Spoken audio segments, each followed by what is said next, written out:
Welcome to my YouTube channel. तो कैसे हैं आप सब? बहुत अच्छे से होंगे। बेटा हमने पिछले वीडियो में क्या क्या पढ़ा था? पिछले वीडियो में या फिर पिछले लेक्चर में हमने ये देखा था कि रासायनिक संयोजन के नियम पढ़े थे। रासायनिक संयोजन के नियम तुम क्लास 9 से ही पढ़ते आ रहे हो, ठीक? क्लास 9 से पढ़ते आओ तो कम से कम कुछ तो समझ रहे हो ना कि हाँ ये क्या हो रहा है। और पिछले वीडियो में जो भी पढ़ा था वो सारी चीजें क्लियर हो गई थी, तो कमेंट में जल्दी से बता देना। तो अब हमने पहला क्या पढ़ा था? द्रव्यमान संरक्षण का नियम। द्रव्यमान संरक्षण को पढ़ा था, तो उसमें क्या पढ़ा था हमने? ऊर्जा को ना तो उत्पन्न कर सकते हैं और ना ही क्या कर सकते हैं, नष्ट कर सकते हैं। ये किसने दिया था? लेवोजियर साइंटिस्ट थे। अब हम लोग पढ़ेंगे बेटा स्थिर अनुपात का नियम। अब हम लोग क्या पढ़ेंगे? स्थिर अनुपात का नियम। स्थिर अनुपात का नियम क्या होता है? पहले बहुत सिंपल सी बात समझो। स्थिर अनुपात का नियम ये होता है कि जैसे हमने वाटर ले लिया बेटा, वो वाटर कहीं का हो, झील का, तालाब का, पोखरे का, समुद्र का, महासागर का, आपके हैंडपंप का, रिवर का, कहीं का भी हो, उसका फॉर्मूला क्या होगा? H2O। ये आपका पानी हो गया। इस पानी का जो पानी का फॉर्मूला है यही है H2O। और ये पानी कहीं का हो, ठीक? मैंने झील का पानी ले लिया,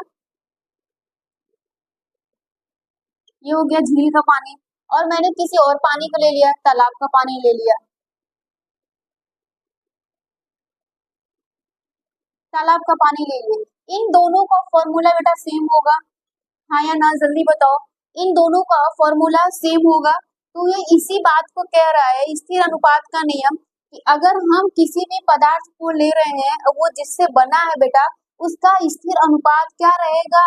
अनुपात उसका जो रहेगा वो स्थिर रहेगा हमेशा, वो कभी बदलेगा नहीं। ऐसा थोड़ी ना होगा बेटा कि जो हमारा ये तालाब का पानी है उसका फॉर्मूला ये हो जाएगा, लो ये फॉर्मूला हो गया। नहीं नहीं, इसका फॉर्मूला ये हो गया। ये थोड़ी ना है कि जो झील का पानी है मैम उसका फॉर्मूला तो ये होता है, ऐसा नहीं ना है। अगर ऐसा है किसी के पास तो भाई कमेंट में बताओ, क्योंकि तुम लोग बहुत समझदार हो, बहुत होशियार हो। नहीं नहीं, मेरे बच्चे बहुत अच्छे हैं।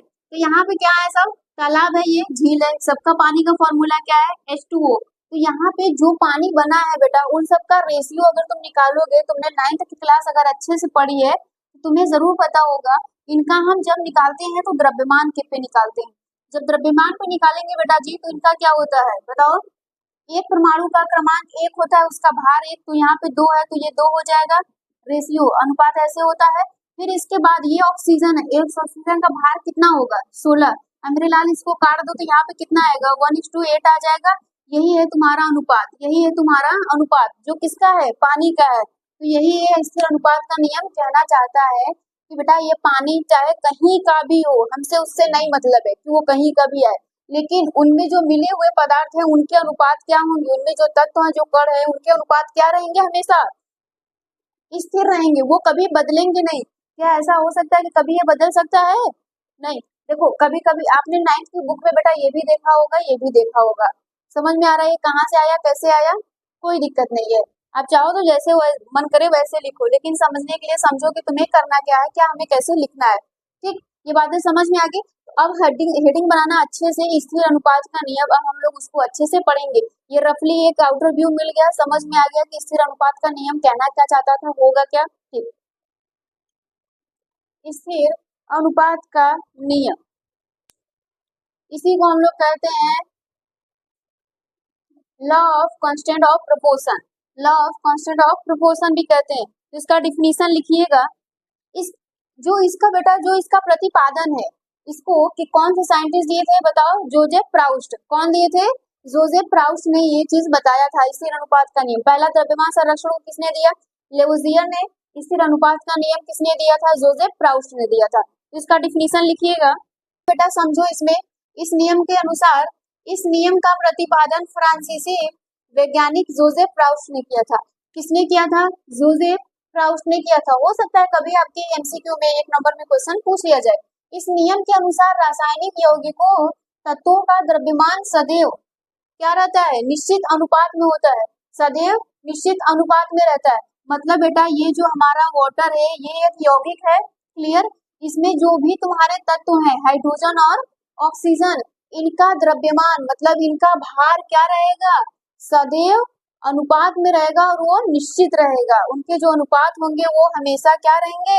निश्चित होंगे, बदलेंगे नहीं। अभी मैंने आपको निकाल के दिखाया था, वो कैसे आ रहा था? ठीक, क्लियर हो पा रहा है।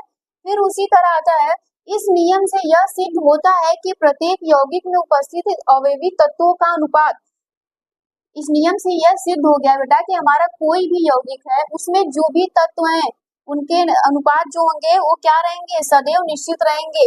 यौगिक रासायनिक संगठन और स्रोत से हमें कोई फर्क नहीं पड़ता, हमें कोई फर्क नहीं पड़ता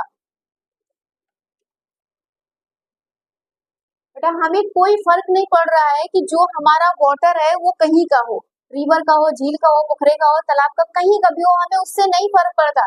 हमें ये भी नहीं फर्क पड़ता कि वो कैसे बना है, किन माध्यमों से बना है, किन विधियों से बना है, ठीक, उन सबसे हमें कोई फर्क नहीं पड़ता। हमें फर्क क्या पड़ता है, उनका जो द्रव्यमान होगा वो सदैव निश्चित होंगे, अनुपात में जो भी उनका अनुपात होगा वो सदैव निश्चित होगा। यही कौन बोला था, स्थिर अनुपात का नियम किसने बताया, जोसेफ प्राउस ने।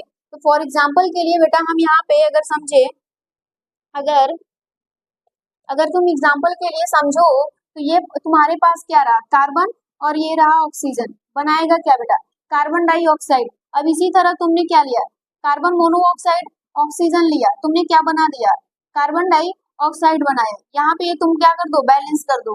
बात समझ में आ रही है। देखो दोनों विधि से क्या बना आपका, कार्बन डाइऑक्साइड, दोनों विधियों से तुम्हें कार्बन डाइऑक्साइड प्राप्त हुआ। लेकिन अगर तुम इनका रेशियो निकालोगे, तुम इनका अनुपात निकालो, तो यहाँ पे कार्बन कितना है, बोलो भाई जल्दी, यहाँ पे कार्बन कितना है, कार्बन अगर तुम देखोगे तो यहाँ पे कार्बन का जो भार आ रहा है वो 12 आ रहा है, और यहाँ पे ये ऑक्सीजन 16, तो 16 दूनी 32 हो जा रहा है। और यहाँ पर भी क्या आ रहा है, जल्दी बताओ, यहाँ पर भी क्या आएगा,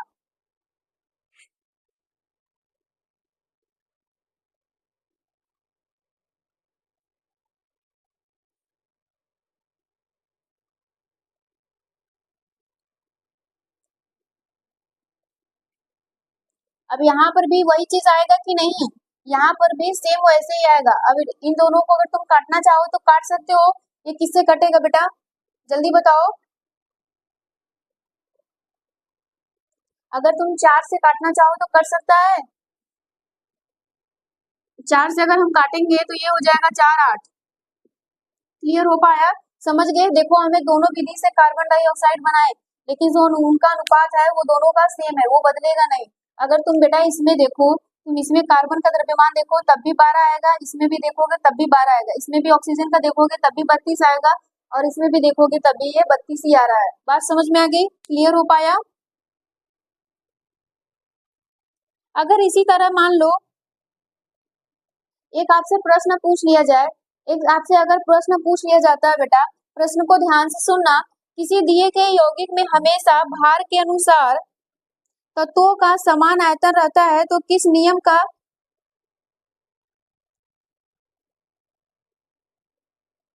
के अनुसार वह सही है, बताओ। अगर कोई भी यौगिक दिया गया है, उनके जो तत्वों का भार है वो हमेशा क्या रहे, वो सदैव क्या रहे बेटा, समान रहेगा, तो वो किस नियम को फॉलो करेगा, जल्दी बताओ। अभी तुमने पढ़ा था, किसका पढ़े, किसका, सॉरी, यहाँ पे किस नियम को फॉलो करेगा, स्थिर अनुपात का नियम। आपसे ये बोला जा रहा है कोई भी यौगिक है, ठीक, उसमें जो भी आपके तत्व हैं बेटा, जो भी आपके कण हैं, उनका भार सदैव समान रहता है, ठीक, उनका भार सदैव समान रहता है, तो वो किस नियम के अनुसार सही है, तो किस नियम के अनुसार सही है, स्थिर अनुपात के नियम के अनुसार। ये अगर चीजें क्लियर हो गई है तो नोट करो जल्दी से।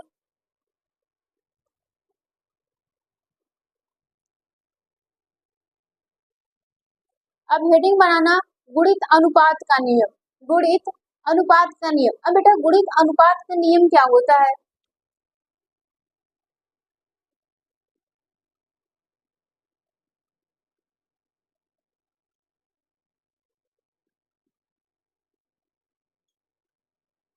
अब समझो, गुणित अनुपात का नियम, ये सब बहुत नियम बहुत आसान है, इसको तुम बहुत आसानी से क्या कर सकते हो, समझ सकते हो। ये गुणित अनुपात का नियम किसने दिया था, जॉन डाल्टन ने दिया था, किसने दिया था, जॉन डाल्टन ने गुणित अनुपात का नियम दिया था।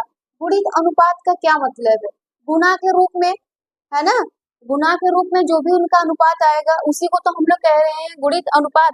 तो इसमें करना क्या है, आप बहुत सिंपल सी बात समझो, ये बेटा हमने क्या लिए, यहाँ पर हमने 4 बीकर ले लिया, ठीक, यहाँ पर हम ऐसे 4 बीकर ले रहे हैं। इन चारों बीकर में बेटा आप क्या करो, एक एक गिलास पानी भरो। ठीक, इसमें तुम्हारा काम है एक एक गिलास पानी भरा। इस एक एक गिलास पानी भरे सब में इसमें मिला दिया।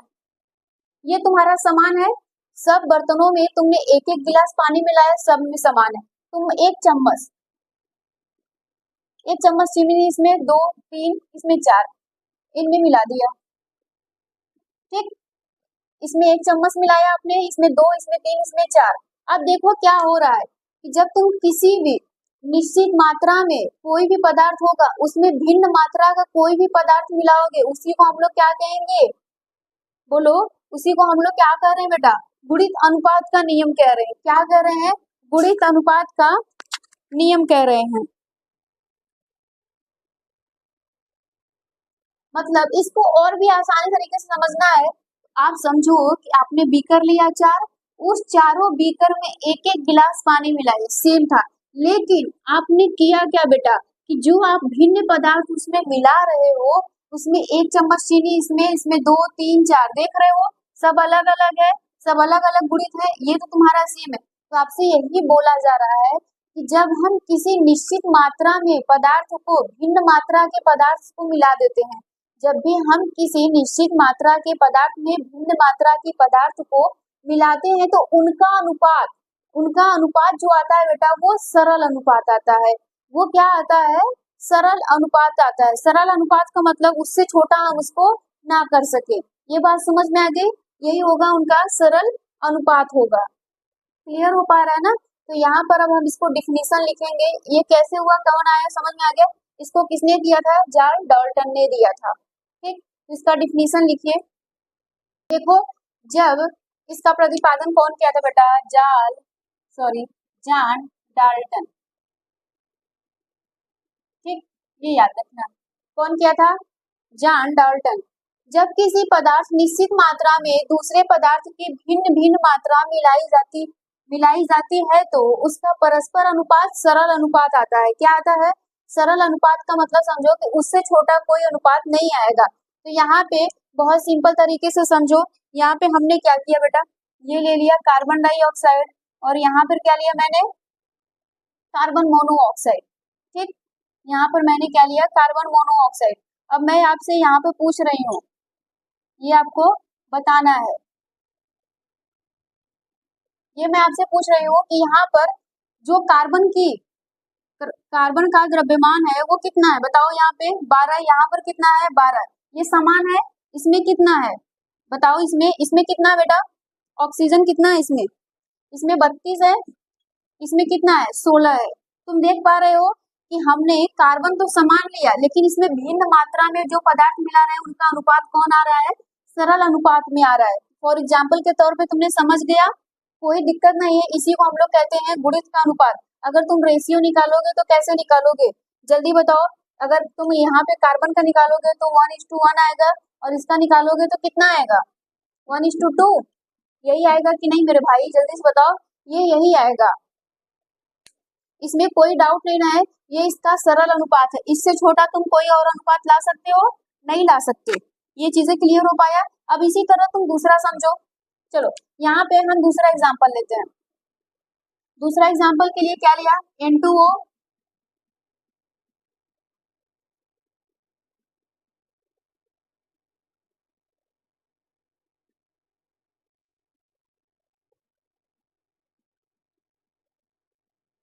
ठीक, यहाँ पे हमने इतने एग्जांपल ले लिए। अब इसमें तुमसे मैं पूछूं कि यहाँ पर ऑक्सीजन का निकालो, सॉरी नाइट्रोजन और ऑक्सीजन, इनका तुम्हें मास निकालना है, निकालो जल्दी जल्दी, कमेंट में निकाल के बताओ। इन सबका बेटा 28 आएगा, नाइट्रोजन सब में 28, बताओ हाँ या ना। नाइट्रोजन सब में 28 आएगा, इसमें कितना आएगा, सब का सब निकालो। ऑक्सीजन कितना आएगा जल्दी बताओ, इसमें 16, इसमें 32, इसमें 48, इसमें 64। मैं समझा पा रही हूँ, चीजों को समझ पा रहे हो ना। देखो अब ये तुम्हारा क्या हो गया, इसमें जो नाइट्रोजन है वो समान मात्रा है और जो तुमने ऑक्सीजन मिलाया वो भिन्न भिन्न मात्रा में, परस्पर उसका जो अनुपात आएगा बेटा वो सरल अनुपात होगा। उसी को हम लोग कहेंगे क्या, गुणित अनुपात का नियम। तो बेटा जी यहाँ पर अगर आप नाइट्रोजन का अनुपात निकाल रहे हैं तो 1:1 आ रहा है। अगर आप ऑक्सीजन का निकाल रहे हैं तो कितना आएगा, जल्दी बताइए। अगर आप ऑक्सीजन का निकालेंगे तो कितना आएगा, 1 2 3 4 आएगा, काटो यहाँ से, 1 2 कटेगा, आएगा 3 आएगा 4 आएगा। मैं समझा पाई बातों को, समझ पाए, यही तुम्हारा क्या है, गुणित अनुपात का नियम है। यही तुम्हारा क्या है बेटा, गुणित अनुपात का नियम है, ऐसे समझो। ये रहा ऑक्सीजन, इसका अनुपात निकालिए, 1 आएगा 2 आएगा 3 आएगा 4 आएगा। यही आपका क्या है, गुणित अनुपात का नियम है। इसमें कोई भी टफ नहीं है, बहुत इजी है, बहुत आसान है। ठीक, नोट करो।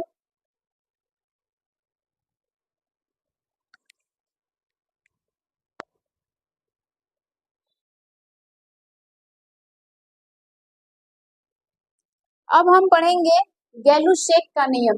अब हम पढ़ेंगे क्या बेटा, गैलू-शेक का नियम।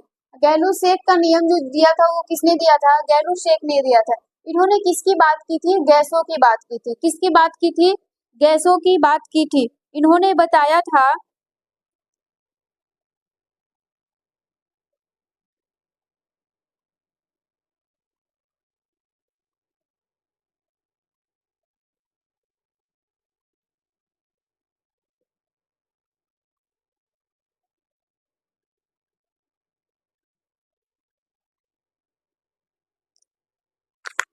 अब सुनो, गैलू-शेक ने ये बताया था कि इन्होंने सबसे पहले किसकी बात की थी, गैसों के बारे में। इन्होंने बताया बेटा कि जो गैस होंगे, जो उनके आयतन होंगे, जिस आयतन में वो लोग क्या करेंगे, रहेंगे, उनका जो पूर्णांक होगा, जो उनका पूर्णांक होगा बेटा, वो अनुपात कैसा होगा, एक पूर्णांक अनुपात में रहेगा। कैसा रहेगा, पूर्णांक अनुपात में रहेगा। और उसी को हम लोग क्या करते हैं, सरल अनुपात में भी बदल सकते हैं। इसी को हम लोग कैसे बनाएंगे बेटा, सरल अनुपात में, जिससे छोटा और कुछ भी नहीं हो सकता। तो डिफिनीशन लिखो फिर समझोगे। समझिए इसमें होगा क्या, जब गैसें प्रतिक्रिया करती हैं तो वे ऐसे आयतन में करती हैं जिसका एक दूसरे से और उत्पादों के अनुपात से पूर्णांक अनुपात होता है, यदि वो गैसी हैं तो। ये बातें समझ में आ रही है। इसका मतलब ये कह रहा है कि जब बेटा क्या होंगे, गैसें एक दूसरे से प्रतिक्रिया करेंगी, जब वो एक दूसरे से आपस में क्रिया करेंगे, एक कॉम्बिनेशन बनाएंगे, तो जो उनका पूर्णांक अनुपात होगा उन दोनों के क्या रहेगा, बराबर रहेगा। क्या रहे बेटा, बराबर रहेगा। इतनी बातें समझ में आ गई ना। ये समझो, अगर मैं एग्जाम्पल के तरीके से समझाऊं कि ये रहा तुम्हारा हाइड्रोजन और ये रहा क्लोरीन गैस, ये दोनों गैसें हैं, ये बनाएंगे क्या, 2HCl। तो इनका अनुपात देखो समान है कि नहीं, इनका अनुपात क्या रहेगा, एक दूसरे से बराबर रहेगा। बातें समझ में आ रही, ये कितना है 1 मोल, ये कितना है 1 मोल, बनाया कितना, इसने 2 मोल बना दिया। 1 लीटर यहाँ पे ले लो, 1 लीटर यहाँ पे ले लो, तो ये बनाएगा कितना बेटा, 2 लीटर। ये कितना हो जा रहा है, 2 लीटर हो रहा है। इनका अनुपात क्या रहेगा, समान रहेगा। अगर तुम बना रहे हो तो देखो यहाँ पे कैसा होगा इनका अनुपात, अगर यहाँ पे देखोगे तो कितना है, 1 है, ये कितना है 1 है, और कितना है 2 है। यही इनका क्या है बेटा, सरल अनुपात। यही क्या है इनका, सरल अनुपात।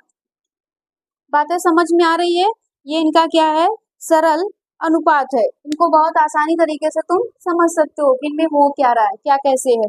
ये होता है इनका सरल अनुपात। ये समझ में आ गया। चलो अब इसके आगे बढ़ते हैं।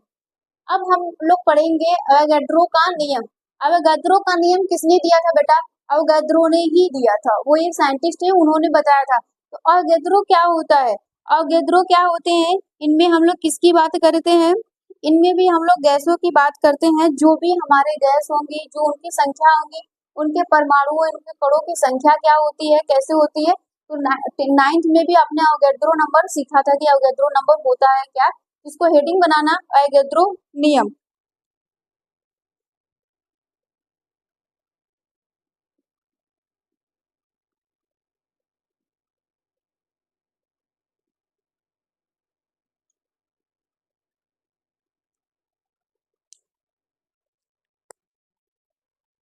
अवोगाड्रो का नियम क्या है, एक ही आयतन दाब पर सभी गैसों के समान आयतन में अणुओं की संख्या समान होती है। अणुओं की संख्या क्या होती है, समान होती है। प्रारंभ में इस संबंध में अवोगाद्रो की परिकल्पना कहा गया और अवोगाद्रो की क्या कहा गया, परिकल्पना कहा गया। लेकिन बाद में जब प्रयोगों द्वारा इसका परीक्षण किया गया तो इसे अवोगाद्रो का सिद्धांत कहा जाने लगा और अब इसे अवोगाद्रो का नियम कहते हैं। अब इसे हम लोग क्या कहते हैं, अवोगाद्रो का नियम। तो जो अवोगाद्रो का नंबर होता है वो कितना होता है, 6 इंटू 0.22 इंटू 10 के पावर 23। इसको किससे प्रदर्शित करते हैं बेटा, n से प्रदर्शित करते हैं। ये क्या है, अवोगाद्रो नंबर है। इसमें कहा गया कि कोई भी गैस होगा, कोई भी कण होगा, उनके परमाणुओं की संख्या जो होगी ये इसके बराबर होगी, ये इसके अवोगाद्रो नंबर के बराबर होगी। ये बहुत इंपॉर्टेंट है क्योंकि एग्जाम में क्वेश्चन यहाँ से बनना तय है। तो इसके बारे में कुछ इसके महत्वपूर्ण हेडिंग को लिखो, कुछ महत्वपूर्ण बातों को लिखो जो एग्जाम में आना तय है। यहाँ तक हो गया तो नोट करो। अब देखो महत्वपूर्ण बातें किसके बारे में की जा रही है, अवोगाद्रो के बारे में। तो पहला क्या है, किसी भी गैस के 1 ग्राम अणु भार में अणुओं की संख्या समान होती है। बात समझ में आया। इस संख्या को हम लोग क्या कहते हैं, अवोगाद्रो संख्या कहते हैं। क्या कहते हैं, अवोगाद्रो संख्या कहते हैं। कोई भी है, जैसे मान लो ये कार्बन है, कार्बन का अणु भार कितना हो गया 12, तो इसमें परमाणुओं की संख्या क्या होगी, सॉरी इसमें उसके अणुओं की संख्या क्या होगी, अवोगाद्रो संख्या के बराबर होगी। बात समझ में आ गया। उसी तरह दूसरा क्या है, अवोगाद्रो की संख्या का मान विभिन्न विधियों से कितना हमें प्राप्त हुआ, 6.022 इंटू 10 के पावर 23 होता है। इसे हम किससे प्रदर्शित करते हैं, कैपिटल N से प्रदर्शित करते हैं। फिर नेक्स्ट क्या है, किसी पदार्थ के 1 मोल में उपस्थित कणों की संख्या इसके बराबर होती है। ठीक, कोई भी हमारा 1 मोल का पदार्थ है उसमें कणों की संख्या कैसी होगी, परमाणु अणु आयतन चाहे कुछ भी, तो किसके बराबर होगी, अवोगाद्रो के नंबर के बराबर। ये वेरी वेरी इंपॉर्टेंट है जो एग्जाम में तुम्हारे पूछा जाता है। अगर मैं तुमसे यहाँ पे बोलूं कि कार्बन का ले लो, तो फॉर एग्जाम्पल के लिए समझो, उदाहरण के लिए समझो बेटा, ये जो तुम्हारा कार्बन है उसमें कार्बन का अणु भार कितना है, ये जो कार्बन है, कार्बन के द्रव्यमान की संख्या कितनी है,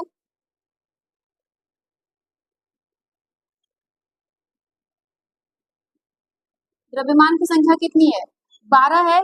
बात समझ में आया। कार्बन का द्रव्यमान की संख्या कितनी है, 12 हो गया। और उसमें सॉरी कार्बन की द्रव्यमान संख्या जो होगी अलग होगा और ये परमाणु भार हो गया, 12 के बराबर है कि नहीं, समझ में आया ना। कार्बन की जो द्रव्यमान संख्या और परमाणु भार जो होगा वो 12 होगा। ये यहाँ पे वो 12 कह रहा है। फिर उसके बाद अगर मान लो बोल रहा है कि अतः 1 मोल कार्बन 12 ग्राम कार्बन है, तो यथार्थ 1 ग्राम जो कार्बन होंगे उनमें कितने ग्राम परमाणुओं की संख्या होगी, ये सब किसके बराबर आएगा तुम्हारा। अगर आपसे ऐसे कुछ बोल देता है कि जो तुम्हारा कार्बन है उनमें परमाणुओं की संख्या या अणु भार की जो द्रव्यमान है उनकी कितनी है, नंबर 12 है, तो उनमें जो 1 मोल होगा कार्बन उसकी संख्या कितनी होगी, तो 1 मोल जो बेटा कार्बन है वो कितना होगा, अवोगाद्रो के नंबर के बराबर होगा, अवोगाद्रो नंबर के बराबर होगा। इतनी बातें क्लियर हो पाई। उसी तरह हम लोग अगर जल ले लेते हैं, अगर हम बेटा पानी की बात करते हैं तो ये रहा आपके पास वाटर, इसका द्रव्यमान जो अणु भार होगा पूरा का पूरा वो 18 होगा। ये बात समझ में आना, 18 कहाँ से आया, समझ में आया। ये हो रहा है 1 गुणे 2 और प्लस कितना हो गया 16, यहीं से तुम्हारा क्या आ गया 18 आ गया, 18। तो ये क्या है, वाटर का क्या है 18 है, अणु भार 18 बेटा, ये अणु भार इसका 18 है। लेकिन पानी 1 मोल है, ये जल जो है बेटा वो 1 मोल है, तो ये किस संख्या के बराबर है, अवोगाद्रो संख्या के बराबर है। ये किसके बराबर है, अवोगाद्रो संख्या के बराबर हो गया। क्या ये बातें समझा पा रही हूँ, क्या चीजों को तुम समझ गए, क्लियर हो पाया। अगर यहाँ तक क्लियर हो पाया है तो इसको नोट करो, कमेंट में यस करना अगर समझ में आ गया तो। अगर कोई भी डाउट होगा बेटा तो कमेंट में बताना कि ये चीजें नहीं समझ में आया, इसको फिर से समझाइए तो हम फिर से समझा देंगे। Thank you.